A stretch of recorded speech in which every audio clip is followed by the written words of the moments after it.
Daster untuk istriku. Assalamualaikum warahmatullahi wabarakatuh. Apa kabar bunda? Semoga Allah selalu memberikan kebahagiaan.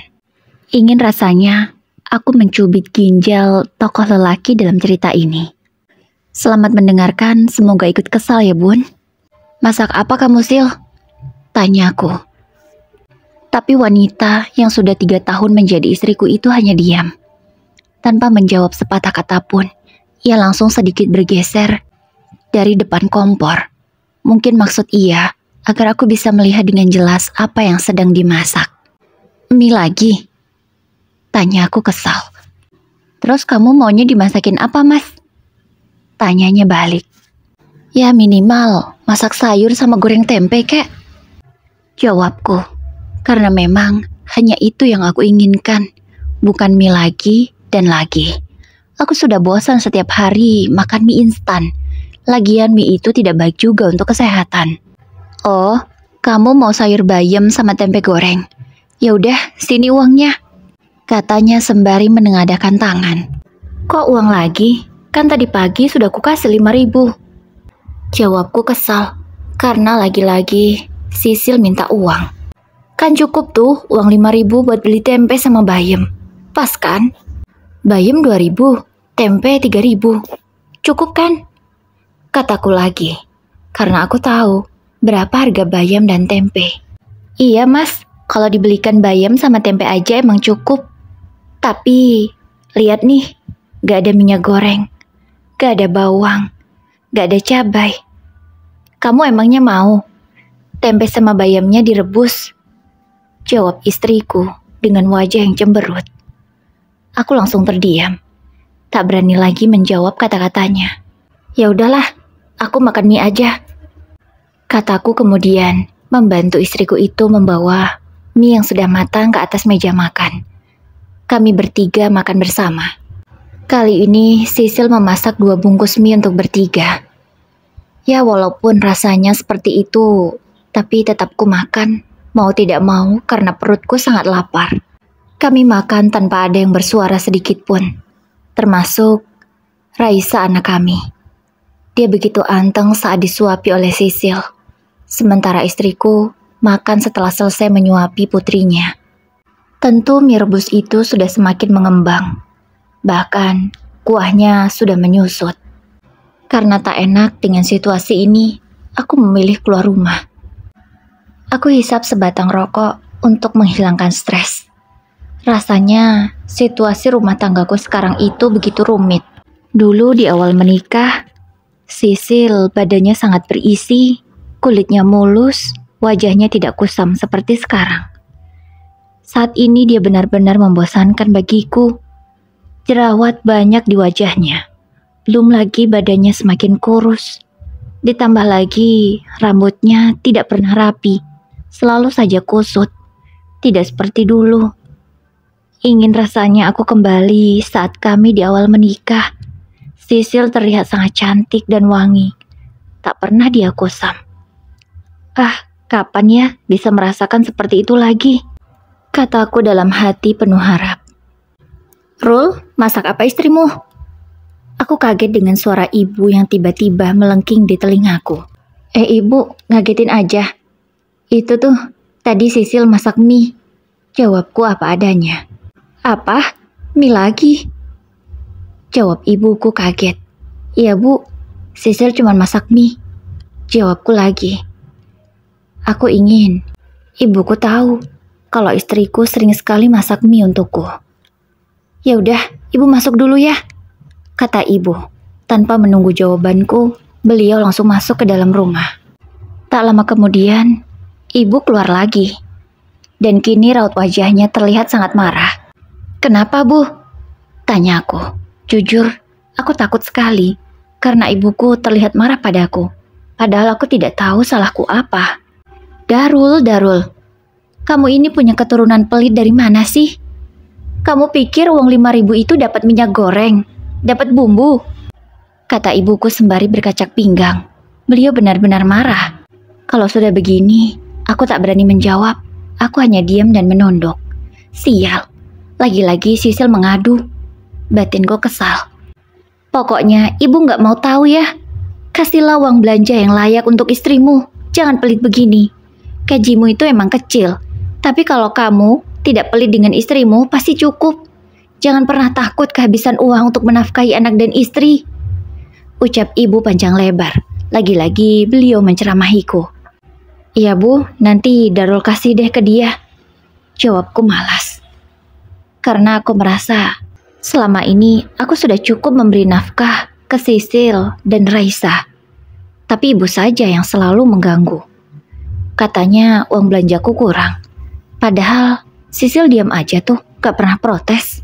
Daripada ibu makin marah, lebih baik aku iakan saja. Sisil, Sisil, teriak ibu memanggil istriku. Ya bu, ada apa? Jawab istriku tergopoh-gopoh keluar dari dalam rumah. Ikut ibu yuk, ibu belanjain sayur. Supaya kalian bisa makan enak. Ibu kasihan, lihat kamu sama cucu ibu. Badan kalian makin kurus. Itu pasti gara-gara kurang makan kan? Atau makan makanan yang gak bergizi, kayak mie instan.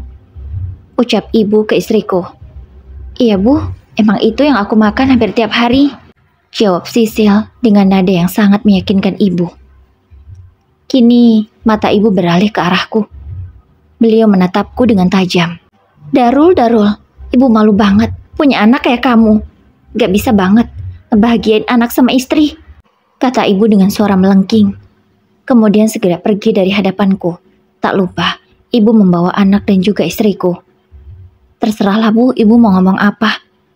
Perasaan aku udah cukup kok ngasih nafkah ke anak sama istri, kataku setelah mereka jauh. Ya, tentu aku tak mungkin berani mengatakan jika ibu masih dekat denganku. Pasti dia mendengarnya. Dan aku bisa kena omel. Dari sore sampai maghrib.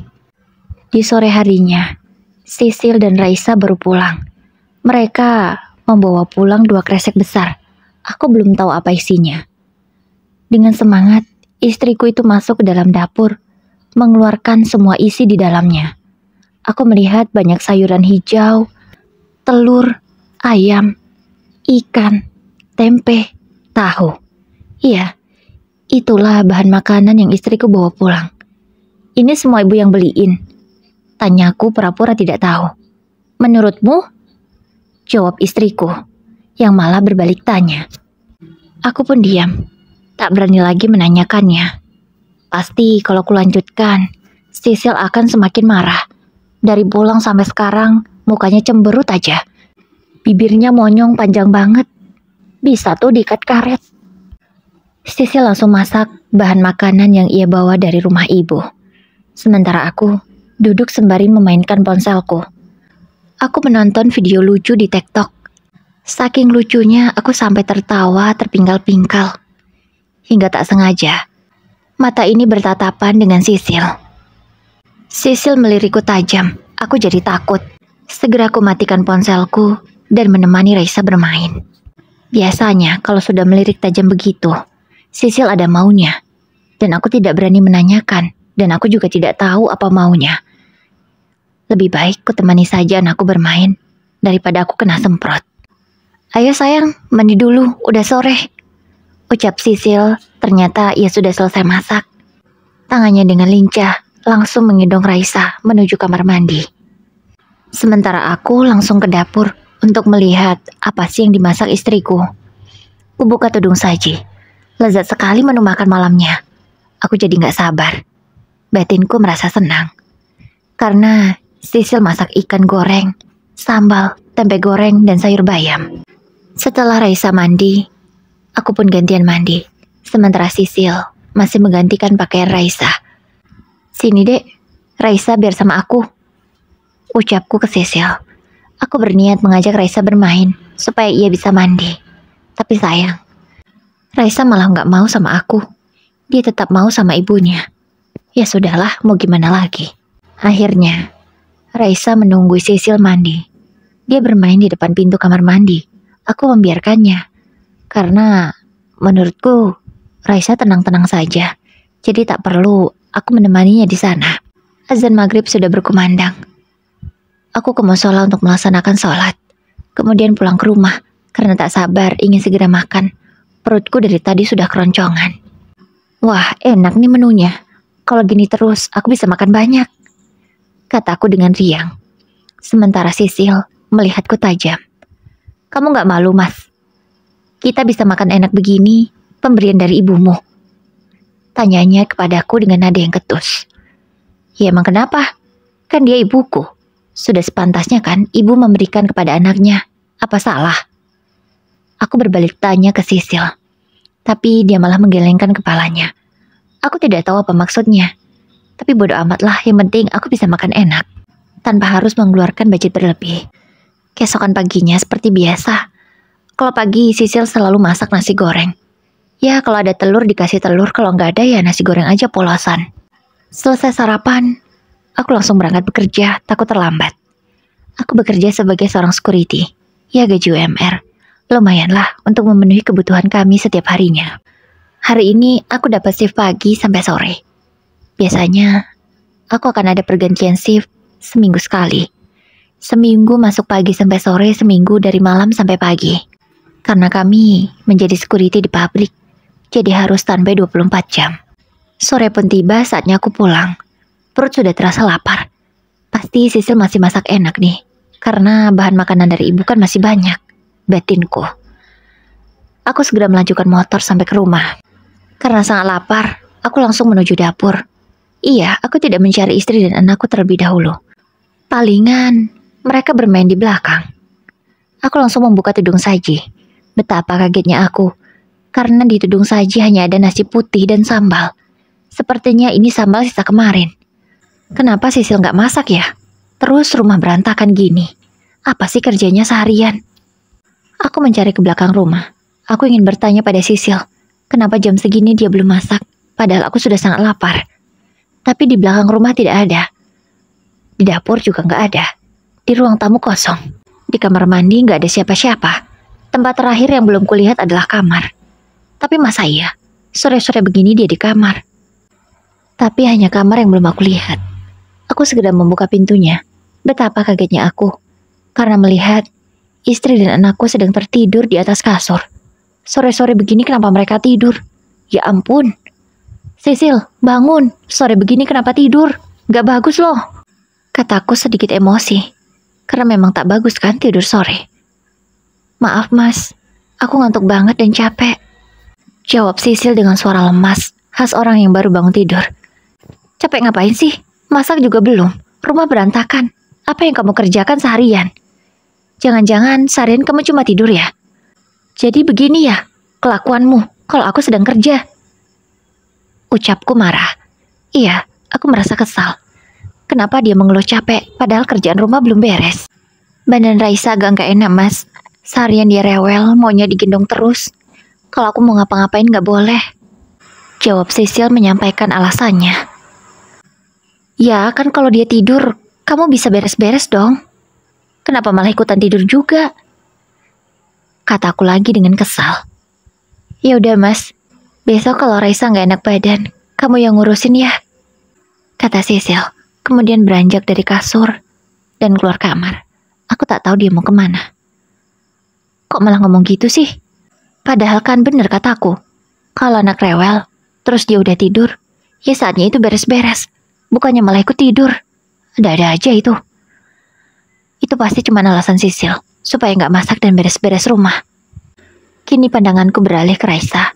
Aku mencium pipinya. Ternyata badannya emang beneran panas. Cepat sembuh ya nak. Ucapku kemudian mengecupnya lagi. Aku langsung menyusul Sisil. Ternyata dia di dapur memasak. Kamu sudah kasih obat ke Raisa? Tanyaku. Belum. Jawabnya singkat. Kenapa belum? Badannya panas banget tuh. Kataku lagi. Emang kamu kasih aku uang supaya aku bisa beli obat untuk Raisa? Tanya Sisil balik. Ya kan kamu bisa minta. Kataku jengkel. Mas, masa iya? Setiap kali aku butuh apa-apa harus minta dulu. Mending kalau kamu langsung ngasih. Ini harus berdebat dulu. Belum lagi diceramahi. Nanti yang dibilangnya itu nggak penting lah. Seharusnya bisa pakai ini aja lah, itu aja lah. Kamu kan selalu begitu. Terus sekarang kalau memang aku minta uang untuk beli obat Raisa, 100.000, kamu mau ngasih? Ucap Sisil dengan nada yang ketus. Tak lupa, ekspresi wajahnya begitu kesal. Ya kalau untuk anak kenapa enggak? Ya sudah sana, belikan obat untuk Raisa, supaya dia cepat sembuh. Daripada nanti dia tambah rewel. Nih, aku menyerahkan uang 20.000 rupiah ke Sisil. Kamu pikir uang segini cukup? Kata Sisil dengan nada yang ketus, tanpa mau mengambil uang itu terlebih dahulu. Lah emang, obat panas tuh berapa sih? Palingan juga 5.000 dapat. Jawabku. Ya udah, kamu aja yang beli. Terus kalau udah dapat, segera bawa pulang. Biar bisa diminumin ke Raisa. Katanya ketus. Iya, Sisil masih menjawab dengan nada yang ketus. Aku nggak tahu salahku apa. Padahal aku sudah baik kan, mau kasih uang dia untuk beli obat Raisa. Ya udahlah kalau nggak mau, nggak usah dibeliin obat. Nanti juga sembuh. Ucapku kemudian mengambil lagi uang 20.000 itu dan keluar rumah. Aku duduk-duduk di teras, sembari mengobrol dengan tetanggaku yang tak sengaja lewat. Lagi santai Pak Darul? Sapa Pak Imam. Iya Pak, kebetulan baru pulang kerja. Jawabku dengan ramah dan tersenyum. Wah, enak ya, bisa santai gitu. Kalau saya pulang kerja, gak bisa langsung istirahat Pak. Pasti saya disuruh ngomong sama istri saya.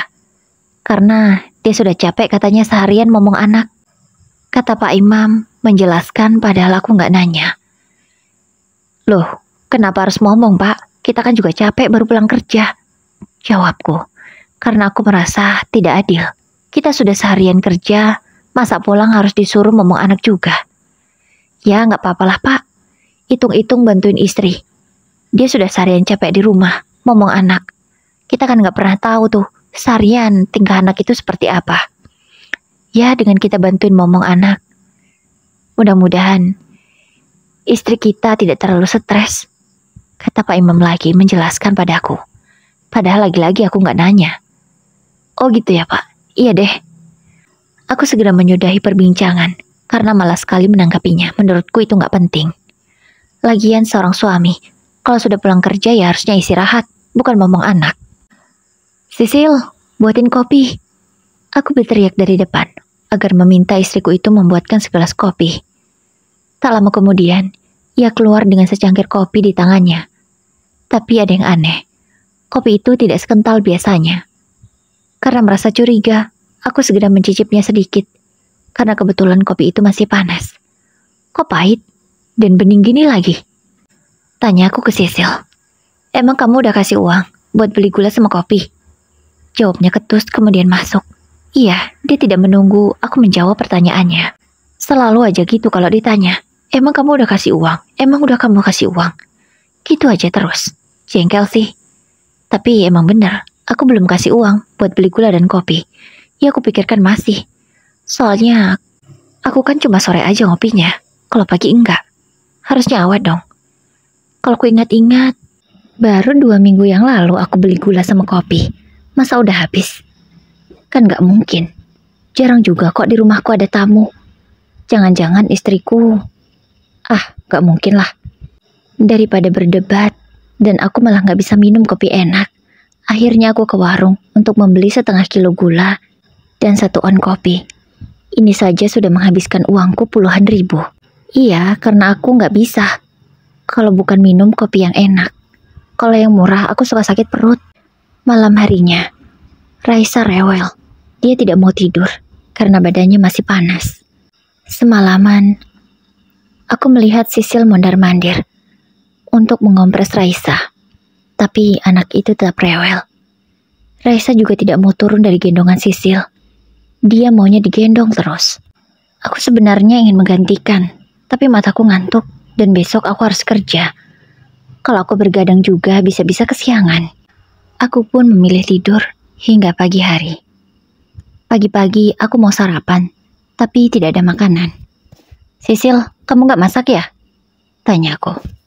Enggak, semalaman aku gak tidur, ngantuk banget. Jadi aku belum sempat masak. Jawabnya santai. Lagi-lagi aku dibuat kesal oleh istriku. Seharusnya dia menyiapkan sarapan dulu. Malah alasan aja, ngantuk. Akhirnya aku terpaksa membeli sarapan di warung Pok Lela. Di sana biasa ada nasi uduk dan juga lontong sayur.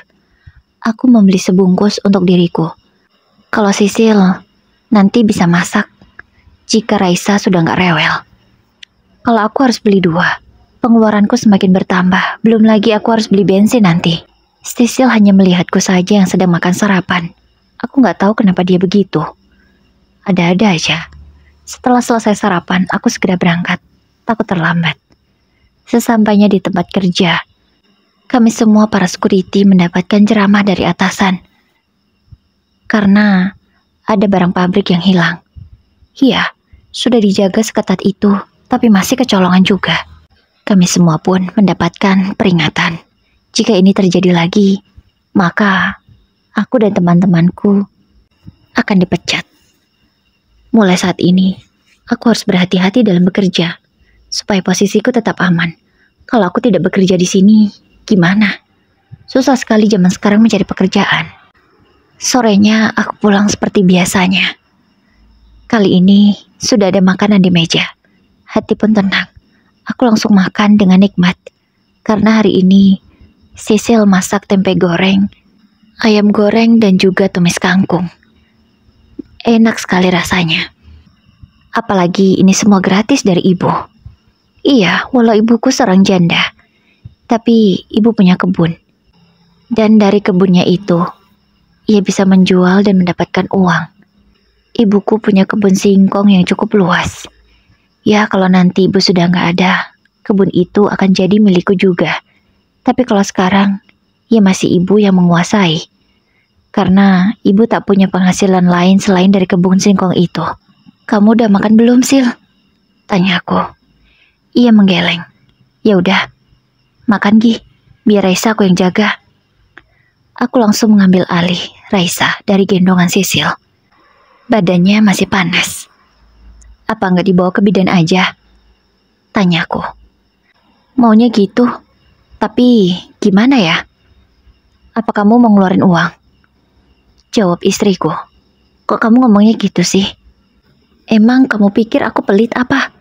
Masa anak mau berobat aja aku nggak mau kasih uang? Jawabku kesal. Ya emang biasanya gitu kan mas? Ucap istriku lagi. Aku sangat jengkel dengan jawaban Sisil. Itu membuat moodku jadi rusak. Tapi tak kupedulikan, mungkin dia sedang lelah. Aku mengajak Raisa ke depan. Untungnya kali ini dia mau aku gendong. Kuajak ia melihat orang-orang yang lalu lalang lewat di depan rumah. Sekitar 15 menit di gendonganku, panas Raisa sudah turun.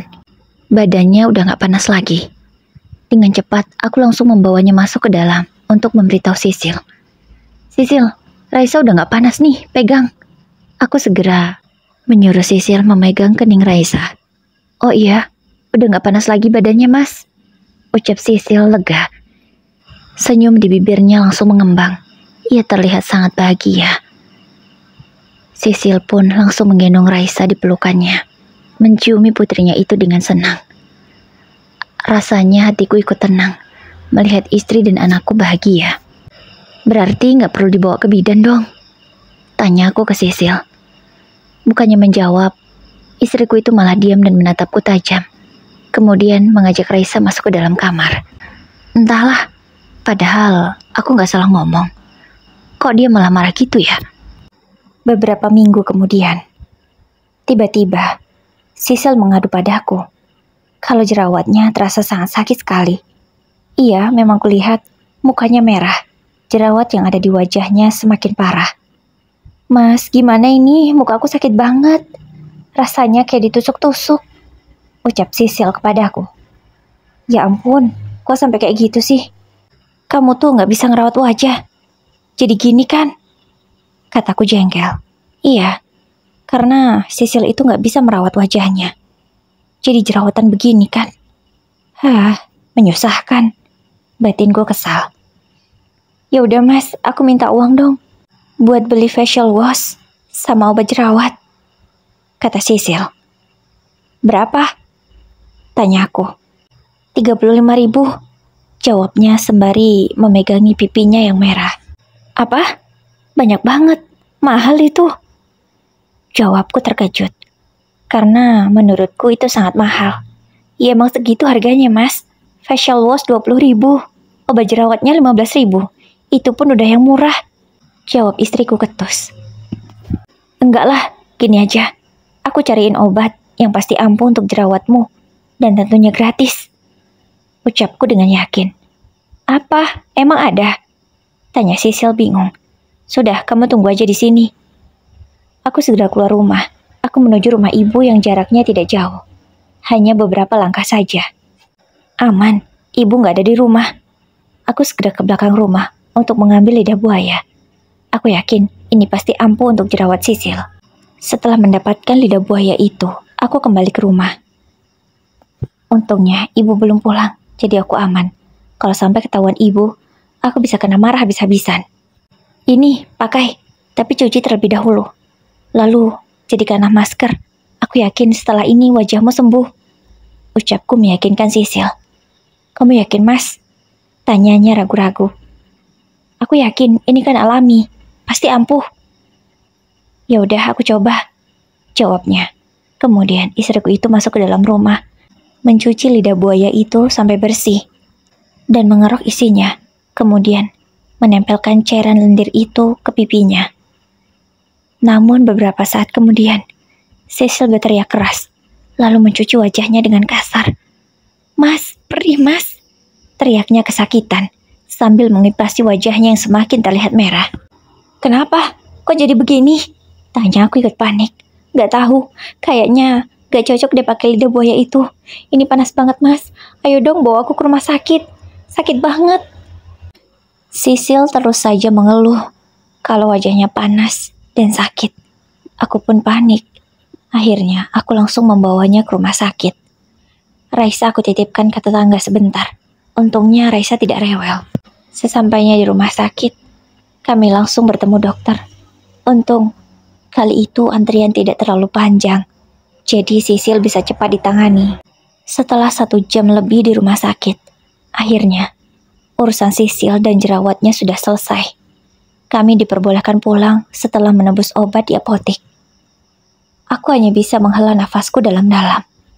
Karena gara-gara Sisil, aku harus mengeluarkan uang Rp500.000 untuk konsultasi dan juga pembelian obat. Jengkel sekali rasanya. Cuma jerawat aja ngabisin 500 juta. Gila bener. Cuma jerawat ngabisin 500.000. Kataku kesal saat kami di parkiran rumah sakit. Ini juga gara-gara kamu, Mas. Gara-gara kamu kasih aku lidah buaya, wajahku jadi begini. Akhirnya kamu kan yang keluar uang banyak. Jawab Sisil dengan nada yang ketus. Dia terlihat sangat kesal sekali. Iya, aku minta maaf. Ya aku pikirkan itu bahan alami. Seharusnya kan bagus. Malah buat kulitmu begini. Kataku merasa bersalah. Iya, aku merasa bersalah. Gara-gara aku Sisil jadi begini. Malahan aku harus mengeluarkan uang cukup banyak. Istriku itu cemberut. Dia belum mau bicara. Sepanjang jalan dari rumah sakit sampai rumah, dia tidak mau ngomong sepatah kata pun. Sampainya di rumah, dia juga hanya diam saja. Dan di malam harinya, Sisil izin mau ke rumah ibu. Entah dia mau ngomong apa ke sana. Tapi kubiarkan saja. Dan tak lama kemudian, baru belasan menit Sisil keluar rumah. Kini ibu sudah datang ke rumahku. Ibu datang dalam keadaan berkecak pinggang. Ekspresi wajahnya terlihat sangat marah. Ibu, ada apa? Tanyaku sembari nyengir kuda. Karena sudah bisa kutebak, ibu pasti marah besar. Mungkin Sisil sudah menceritakan kejadian hari ini. Darul, ibu gak habis pikir ya. Kamu ini keterlaluan sekali sama istrimu. Belum tentu loh yang alami itu cocok. Kalau belum tahu kondisinya seperti apa, jangan sembarangan kasih obat. Meskipun itu alami. Kata ibu marah padaku. Ya bu, maaf, aku kan gak tahu. Jawabku sembari menunduk. Iya, kalau sudah begini aku tak berani melihat ibuku. Menurutku ibu sangat menyeramkan seperti monster. Ibu capek ya dengan kelakuanmu, Darul. Gini aja, sementara waktu, istri dan anakmu biar tinggal di rumah ibu. Kamu uruslah dirimu sendiri. Ucap ibu kemudian langsung pulang. Aku ingin protes, tapi tak mungkin. Aku tidak berani. Ya sudahlah, kalau memang maunya begitu. Aku yakin, Sisil gak mungkin tega membiarkan aku makan dan tidur sendirian. Apalagi membereskan rumah dan masak sendirian. gak mungkin dia tega begitu padaku. Tapi beberapa hari kemudian, Sisil belum juga pulang ke rumah. Iya, sudah 3 hari lebih dia menginap di rumah ibu. Sama sekali belum pulang ke rumah ini, padahal jaraknya hanya beberapa langkah saja. Rumahku sudah seperti kapal pecah, baju kotor berserakan di mana-mana. Belum lagi piring kotor. Iya, 3 hari ini aku masak sendiri. Sisil sama sekali tidak mau memasakkan untukku. Aku masak seadanya, apa yang ada di kulkas, sisa bahan-bahan yang ada. Ya kadang cuma tempe goreng, atau cuma sambal, ulek mentah. Itu saja makananku. Karena aku malas, jika pulang kerja harus masak yang ribet-ribet. Tidak terasa seminggu sudah, Sisil menginap di rumah ibu. Tanpa sekalipun ia pulang ke rumah ini. Sedih sekali, rumah terasa sepi. Aku mau ke rumah ibu juga dilarang masuk. Hanya boleh bertemu dengan Raisa di depan pintu saja. Dan itu pun gak boleh lama-lama, cuma sebentar doang. Aku mulai rindu dengan anak dan istriku. Padahal jarak rumah ibu hanyalah dekat. Tapi itu tak bisa mengobati rasa rinduku. Karena selama 3 tahun ini kami sudah terbiasa bersama. Tak pernah pisah rumah seperti ini. Kenapa rasanya menyakitkan ya? Apa aku salah selama ini memperlakukan istriku seperti itu? Aku pun mulai introspeksi diri. Semenjak tidak ada Sisil dan Raisa di rumah ini, aku kesepian, sendirian, tidak ada yang mengurus. Aku benar-benar menyesal. Sepertinya aku harus merubah sifatku.